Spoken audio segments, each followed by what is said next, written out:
Hey, what's going on, everybody? Welcome to this very special, very meaningful presentation on how to be a better parent. I'm going to give you a lot to think about today, a lot to take action with today. And here's what I require from you for the next 10 to 15 minutes. Grab a pen and paper, put your phone away, turn the TV off, sit the iPad down. This is your children's future. This is your marriage's future, even though this is for single parents as well. But this is mostly towards parents that are still together, or parents that have blended families, or the supposedly single mom or single father that has another significant other that's dating again or remarried or whatever the case may be. Whether you're raising a child alone or with some form of a partner, these rules apply. Okay, because here's the truth: we are not raising kids, we are training future productive adults. See, I believe that's the biggest fundamental problem in the mindset that people have is we will make excuses for kids. We will give sympathy, empathy, love, affection, chance after chance for our kids because it's been genetically programmed since the dawn of time into every animal's brain, right? Including us humans.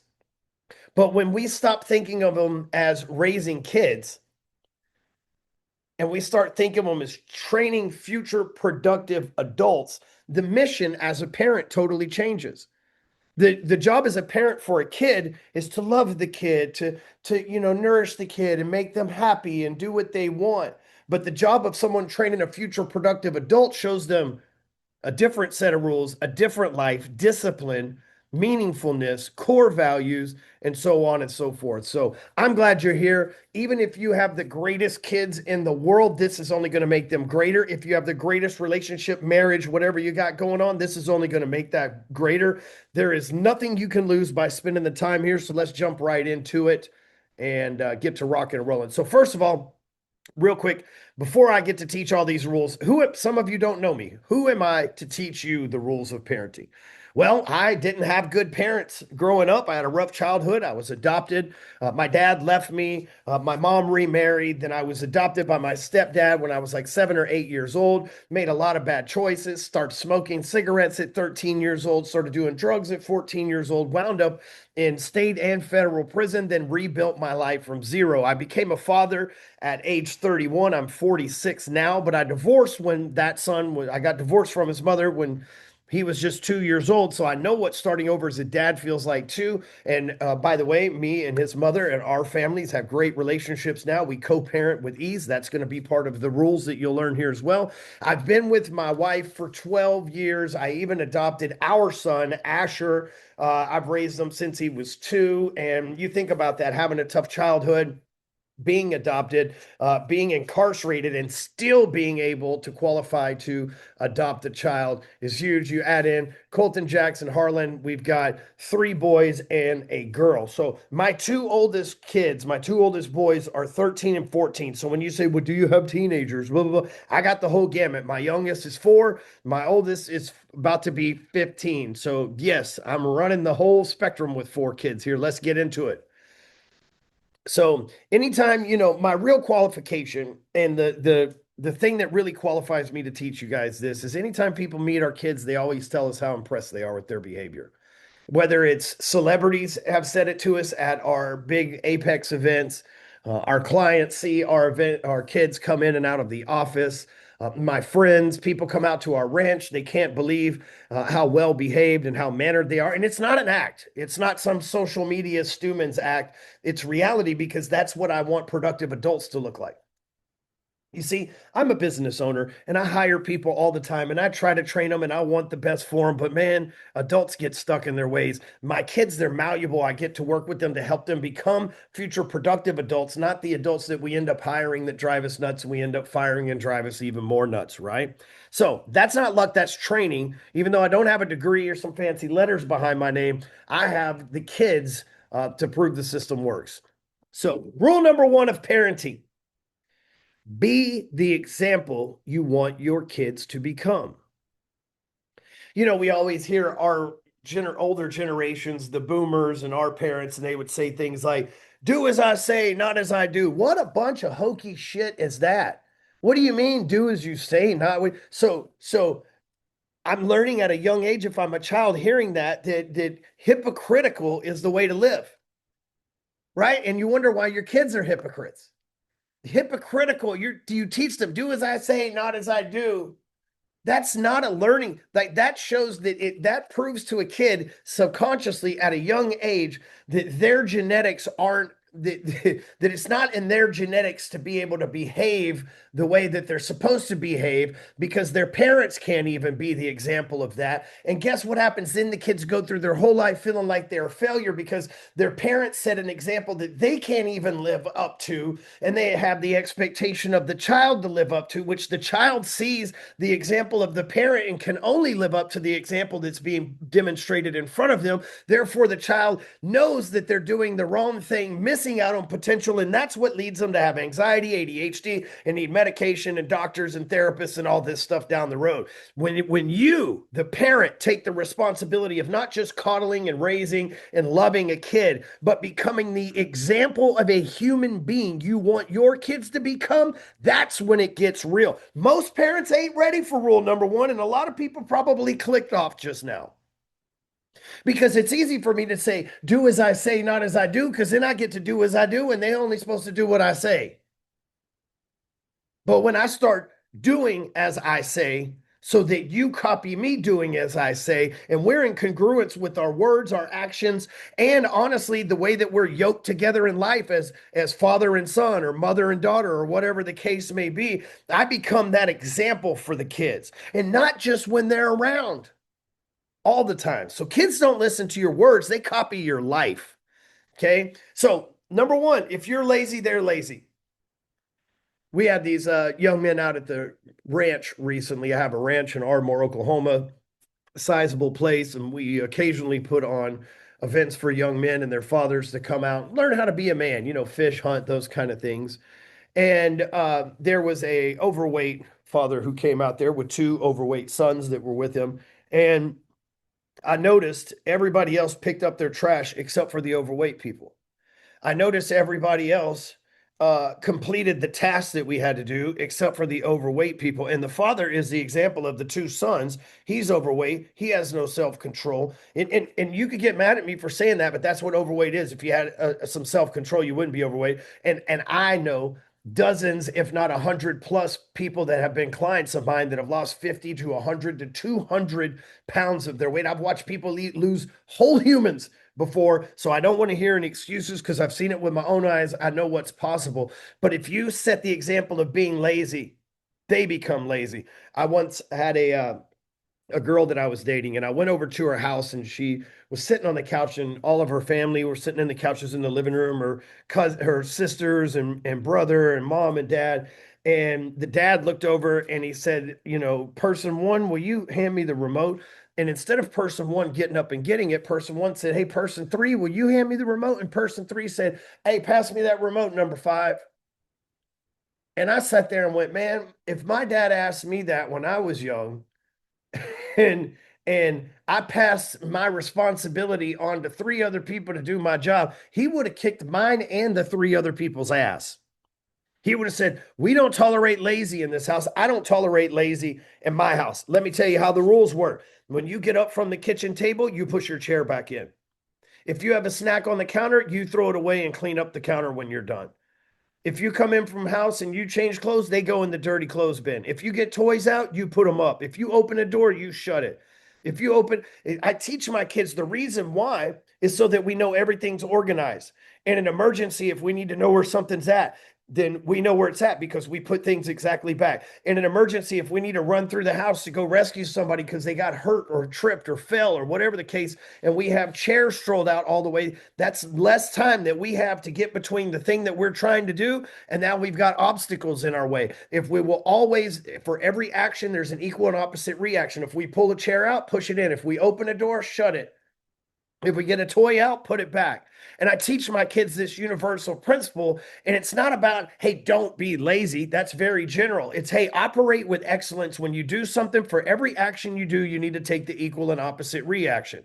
Again, open a door, close it, turn a light on, turn it off, use the toilet, flush it, so on and so forth. Teaching them this and then being the example of this. Now, if I'm teaching my kids, hey, push your chairs up, but I don't push my chair up, how long before they go, well, dad, don't do it? So it can't be that important because he don't do it. I mean, he says do it and he tells us do it, but then he himself doesn't do it. So it can't be that important because he is who he is and he's doing his thing. And I'm lucky I'm successful and semi-famous or whatever you want to call it. So my kids know that. So if I didn't set that example, they could say, well, he's making money and he's famous and he's doing his thing, but yet he doesn't push his chair up. So why should I? That's what's going on in their little brains. So when you're the example, and look, lazy, I'm not saying go out and run 10 miles.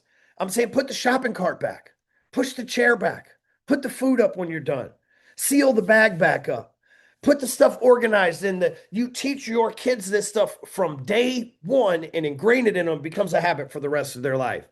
Number two, if you have bad health, they have bad health. What do I mean by that? If you eat crappy food, they're going to eat crappy food. If they see you snacking with a bag of chips all the time, they're going to want to have a bag of chips because why? Because kids they see the example that's in front of them and they become that. And by the way, this isn't just kids, this is employees and everything else, but for this particular moment we're talking about children. If you have bad health, if they see it's okay for you to take a bunch of pills, if they see it's okay for you to do a bunch of drinking, if they see it's okay for you to do a bunch of drugging, they see it's okay for you to live off of junk food and fast food, they see that you don't take care of that, they won't take care of it either. And guess what? If you're sick and they're sick, who the hell's going to take care of each other when you get old? Your habits become their habits. Good or bad, they're watching everything. Every corner you cut, every bad decision you make, every time you give in to the force of average in this planet and you say that it's good enough, or it doesn't matter, or you leave the shopping cart out, or you don't pick up after yourself, or you don't push the chair in, those habits get observed, they get filed away in the back of their minds, and they get copied. So, what do we do as parents?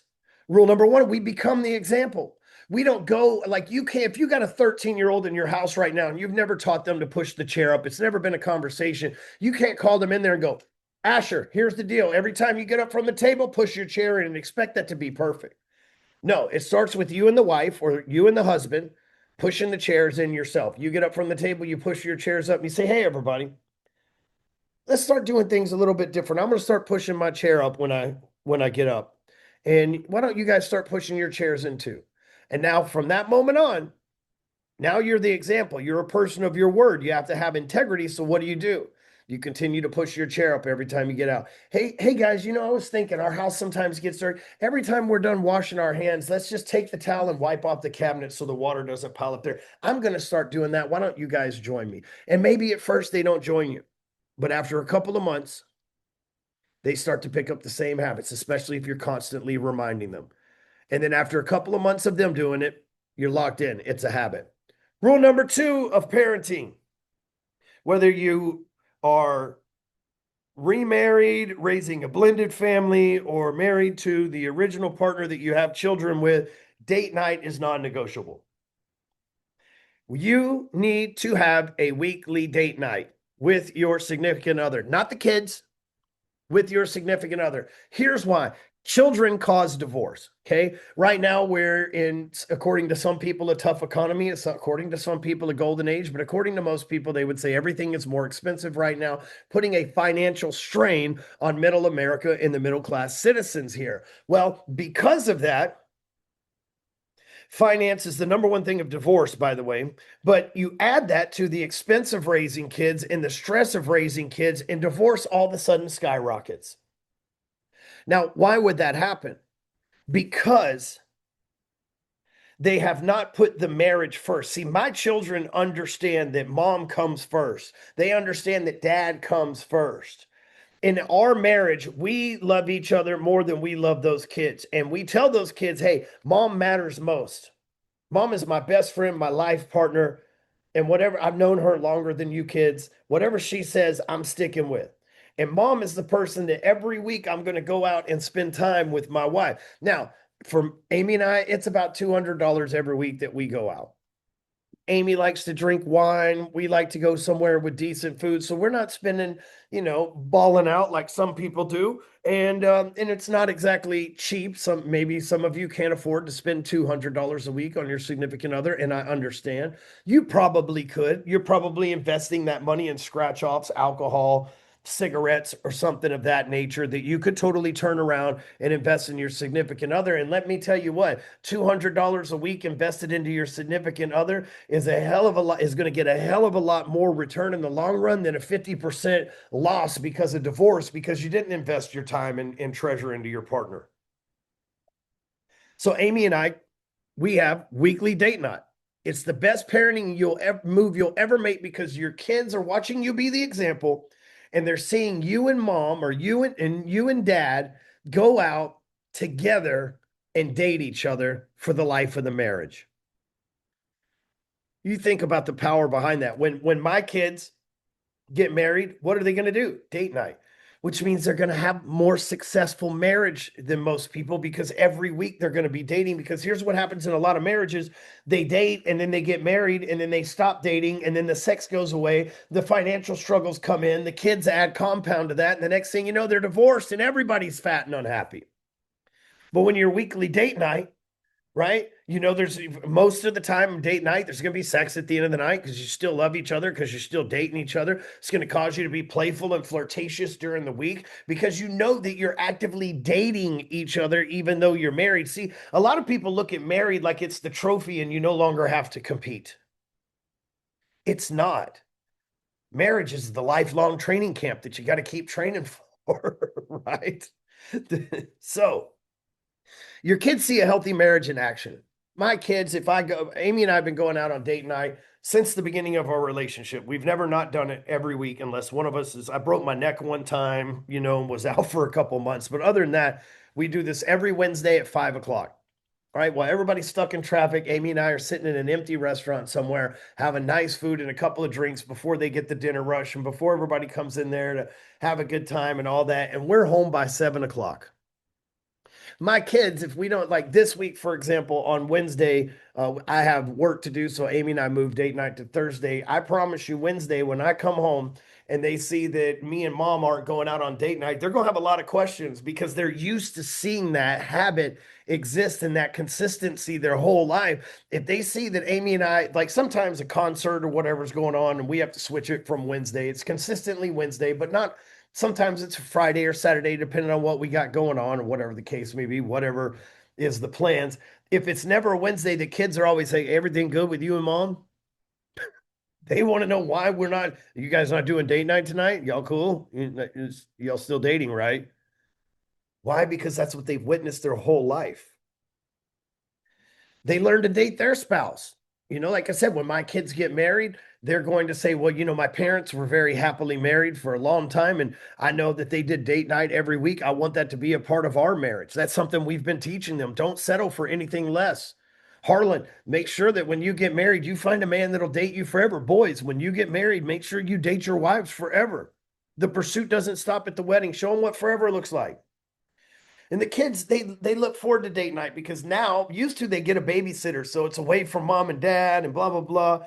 And then, usually mom and dad have a couple drinks, and we come home in a really good mood and all that stuff, right? And then now that they stay home by themselves on date night, because they're all older, now it's their time where, they get to the house. And let me tell you what, I came home last week, and you know what my kids did while we were out of town? Unprompted, took the trash out and cleaned all the dishes. My teenagers, by the way. Teenage boys. Rule number 3, the family huddle.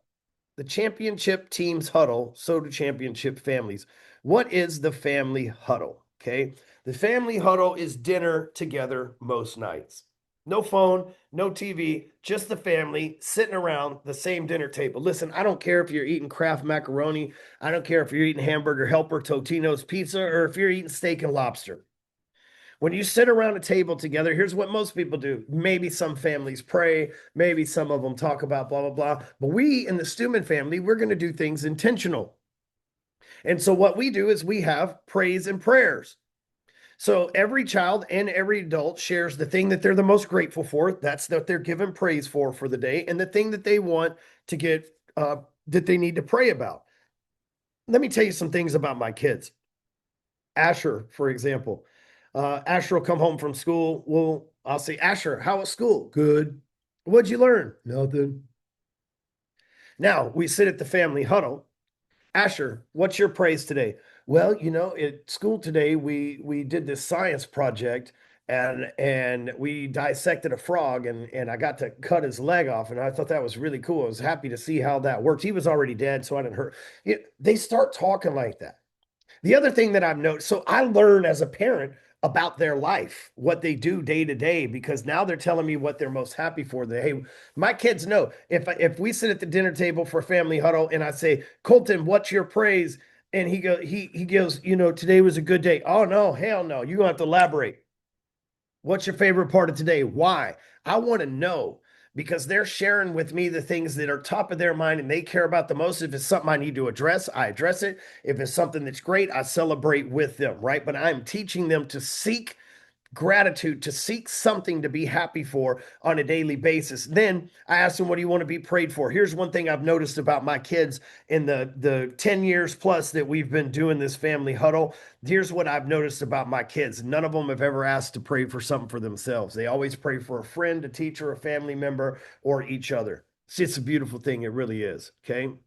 So the way that it works, you go around the table. What we do is we start at the youngest first. She says her praise, her prayers. Then the next one, the next one, the next one. Then mom says her praise, her prayers. Then I say my praise and what I want to pray for. And then I pray for the whole family. And look, we're still eating. We're not waiting on food like a dog waiting to be told, okay, so he can just go eat. We're all eating and doing our thing. And if somebody says, oh, praise, well, one of the other kids might go, oh, I did that when I was your age. Dude, that was so much fun, right? Like we're having a conversation, but it's an intentional family conversation and allows us to share gratitude, which is one of the elements of the G code, the main code to greatness.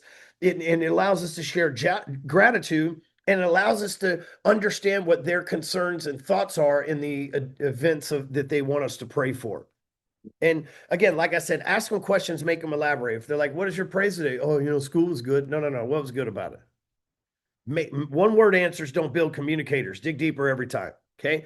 Rule number 4, never say because I said so. God, I hated that when my parents said that. That was just do as I say, not as I do, because I said so.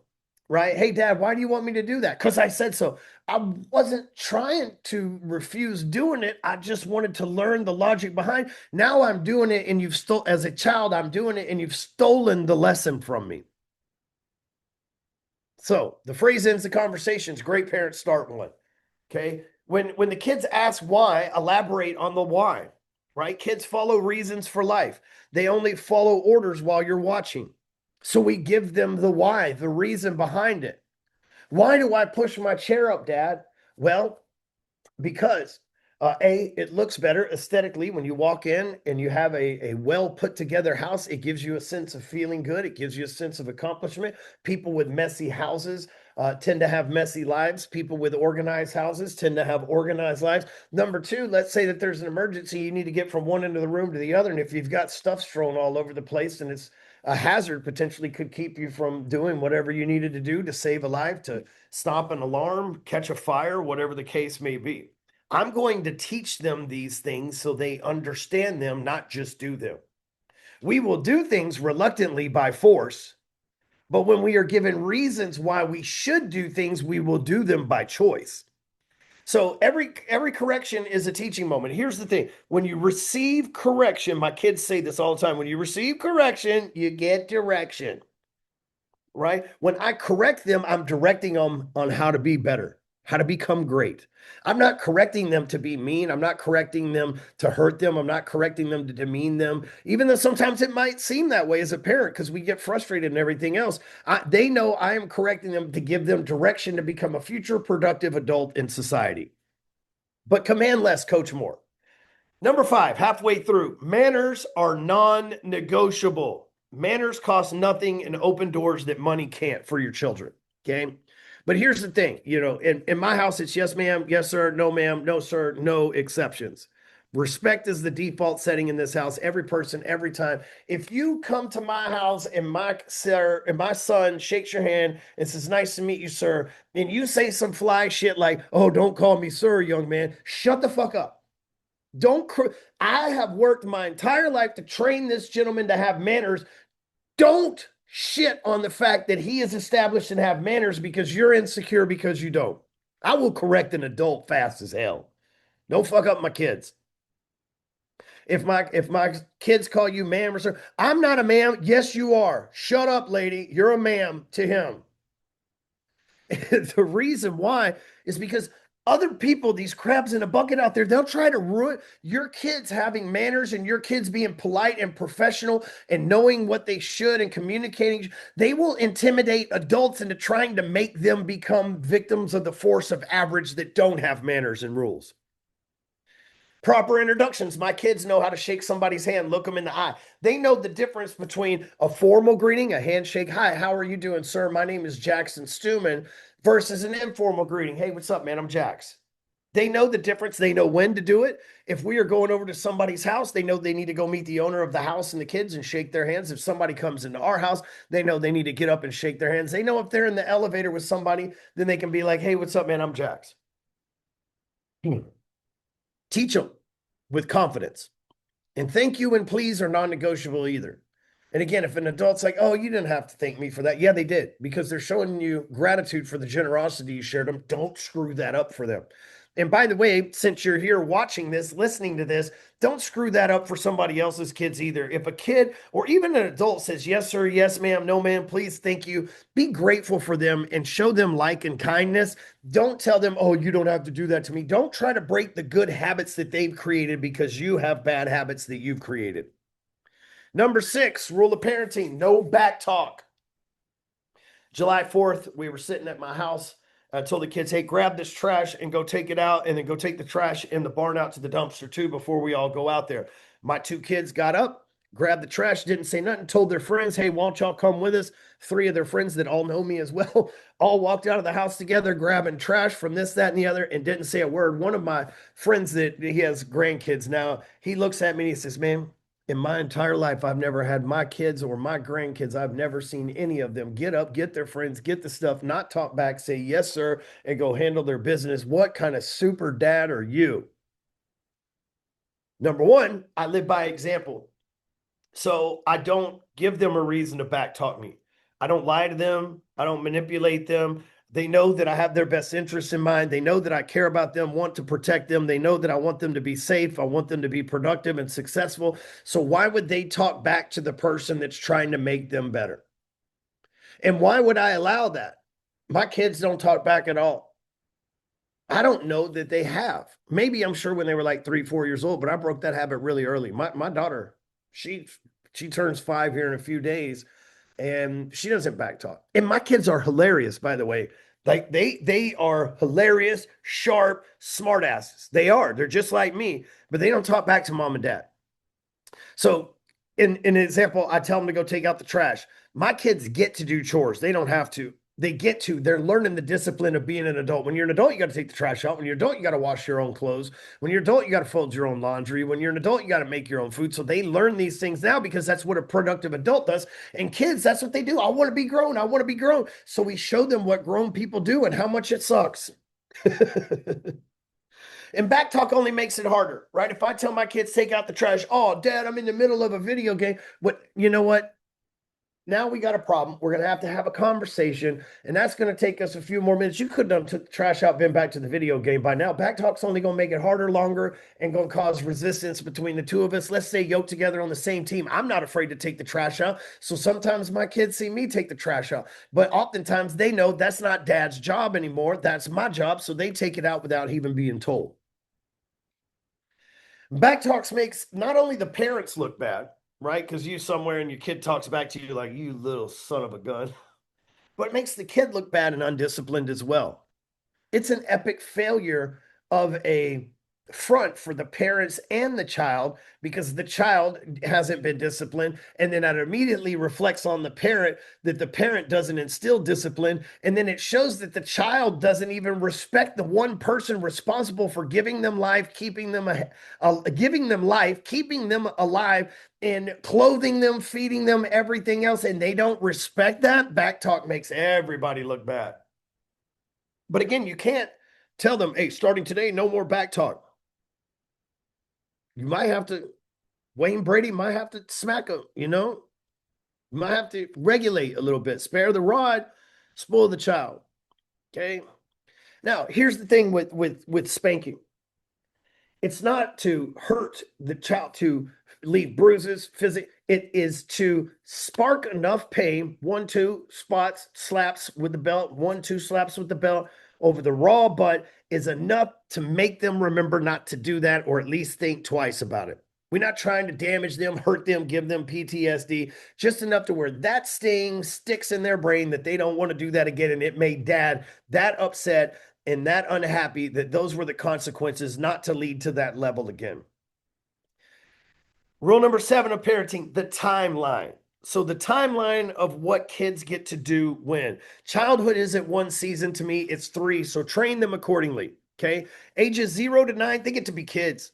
I learned this from the Native Americans. I believe it was the Cherokees and the Chickasaws that allowed their children to be children until they were 9. They get to play. They don't have jobs. They don't have chores. They get to experience nature and just live this lackadaisical, lovingly, just doing whatever. They get to be kids. Play hard, have fun, build memories. Childhood is short, protect it. Ages 9 to 16, now all of a sudden, when cognitive, when about ages 8 through 9, 7 through 9, cognition kicks in. They start to question things. They start to draw their own conclusions and everything else. Well, at this point, I start to teach them responsibilities. My 9-year-old goes to the gym with us once a week, right? That's part of his responsibilities. He only is allowed an hour a day on the iPad. He is only allowed an hour a day to play video games. He has to clean his room. He has to clean the dishes and help mom cook dinner, right? That's my 9-year-old. So at 9, he starts to have these little responsibilities that he takes pride in the home. They're not chores. He gets to do these things.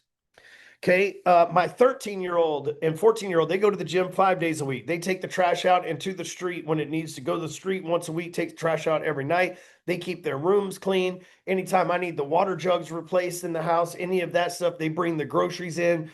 They were mowing the yard, and but now I got an air conditioning tractor, so I kind of like doing that myself at the ranch. But they take care of all of these chores and responsibilities. As soon as we get to the ranch, they know what they've got to do. This gate, that gate, set this up, put this together, get this off. Like, they have these responsibilities and these things that they do consistently. Ages 17 to 21, which I haven't reached yet. At that point, I'm going to start teaching them job skills. But here's the thing, my 14-year-old, I've already started teaching job skills, and that guy's probably going to make $50,000 to $100,000 this year if he keeps running at the rate he's running. He's making money selling websites. He's figured out how to code websites at 14, and he is just calling businesses like a madman. And you know what? He doesn't have to. We're a wealthy family. Doesn't have to work. He doesn't have to go make that money. But he came to me at the beginning of the summer, and he said, Dad, you pay me 300, you pay me and my brother $300 to mow the 7 acres at the ranch. I'll do that for free. I'm going to figure out how to get my own money this summer. And he did. Rule number 8 of parenting, family first. Okay. Family is all that matters in the end. So rule number 1 with family first is we love each other, but we hold each other accountable, right? Love without accountability is neglect. Accountability without love is cruelty. So we do both. Right? Like if Jackson and Asher have a difference, okay. Number 1, if Jackson's lying about, so, I caught this 8-pound bass, Asher's going to go, man, you know, that thing was 4, but he would never do that in front of Jackson's friends. He would only do that with Jackson at the house in front of family. He would never discredit another family member with an outsider, right? Which is rule number 2, no family talk around outsiders. What's said at home gets said at home. Trust is earned. We talk about our finances, everything with our kids, and know that they're not going to share those things.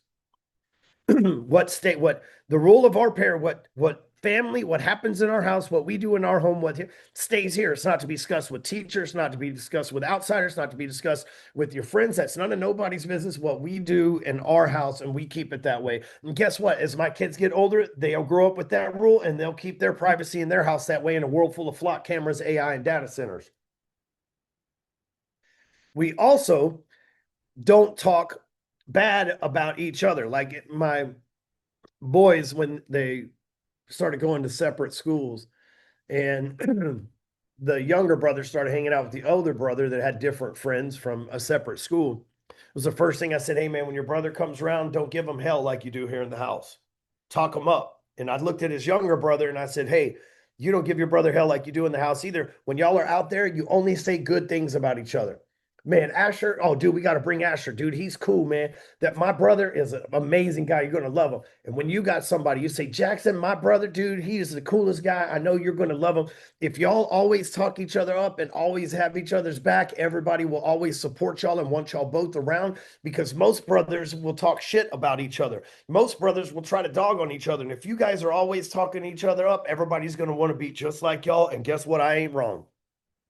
So keep the family life private as well. And again, never publicly badmouth a family member, right? We defend each other in public. And then, like, if Jackson says an 8-pound bass and it wasn't, Asher's not going to say, no, it wasn't in front of everybody else. He's going to call Jackson to the side when they're back at the house and go, why'd you lie to all those people? Because we're going to go back to rule number 1 right there.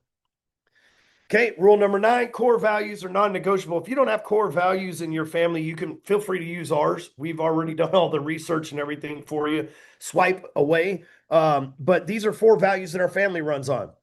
Number 1, responsibility. It means we make no excuses. Your own actions, your own outcomes, your excuses. If I say, Colton, you didn't take the trash out, and he goes, but Jax didn't do it, then and I go get on to Jax about it. Jax got the embarrassment of me getting on him, the anxiety of me getting on him, maybe the punishment of him not doing his job. So he learns his lesson and becomes better because he took responsibility. The one that made the excuse in this example, Colton, he didn't learn anything and he's doomed to repeat that same thing because he made an excuse instead of taking responsibility. We value responsibility in our house. Number 2, integrity. Real simple. Do what you say we're going to do when you say you're going to do it. Number 3, service. We go above and beyond. Period. In life, we don't have to go to the gym. We get to go to the gym. We don't have to have manners. We get to have manners. We don't have to work. We get to work. We don't have to have a family. We get to have a family. Okay. We go above and beyond everywhere. Excellence is we do the work. In this family, we believe that nothing excellence comes without work. You want an excellent body, hard work in the gym. You want an excellent bank account, hard work at work. You want an excellent family, you got to have 10 rules and hard work on those 10 rules. Those are the 4 RISE, RISE. Those are the 4 RISE core values that thousands of families that have come through Apex and everything are living out with their families and their businesses as well. And last but not least, number 10, correct them like you love them. Teach them to be better humans. Don't correct them like they annoy or frustrate you. Okay. Number 1, your tone makes all the difference. The same words delivered differently create opposite results. Oh my God, did you do that? Oh my God, did you do that? Same words, different tone. The tone you speak to your children and shape their subconscious, and it shakes their confidence about how they believe in themselves based on the tonality that you speak over them. So choose your tone carefully when you're speaking to your kids. Okay. Instruct them the path of greatness. Let me give you an example. The other day, my kids are at the ranch, and my 2 older kids are in the bed of the truck, giving the younger son stuff to carry into the house. And he's being a little slow because he's not as strong as they are. They're in the gym 5 days a week. He's in the gym 1 day a week, and he's half their size. And they're getting out to, oh, Colton, come on, man. You're holding us all up. Colton, dude, you're killing us over there. I walked out there and said, guys, talk to your brother like you love him and want to be a better human, not like he's annoying and holding you up. If you talk to him like he's annoying and holding you up, all he will continue to do, because all he knows is to annoy and hold you up. If you talk to him like you love him and you want him to be a better productive member of your team of what you're trying to do over here, go talk to him accordingly.